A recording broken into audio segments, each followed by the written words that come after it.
బట్టి ఈరోజు నువ్వు కూడా విశ్వాసంలో నువ్వు బలపరచబడాలంటే అది ఏదో ఒక్కరోజు నువ్వు దేవుని కొరకు మారడం కాదు.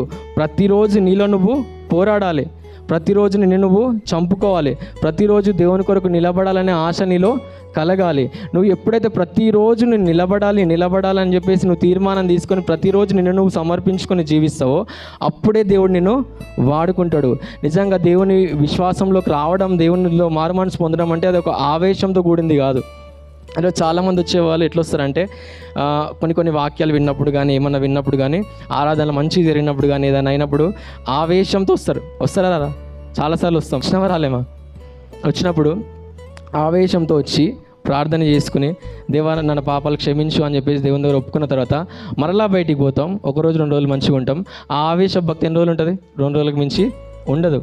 ఆ ఆవేశ భక్తి మనకి ఉండదు. ఏ భక్తి మనకు ఉండాలి? డిసిప్లిన్ భక్తి ఉండాలి, క్రమశిక్షణతో కూడిన భక్తి మనకి ఉండాలి. ప్రతిరోజు అనుదినము మనము మన సిలువ ఎత్తుకొని మనం ఆయనని వెంబడించాలి. ఏదో ఒక్క రోజుతో ఎండ్ అయిపోయేది కాదు మనం విశ్వాస జీవితం క్రైస్తవంలో ఉండాలంటే. అర్థమవుతున్నాయి నా మాటలు? హల్లెలూయా.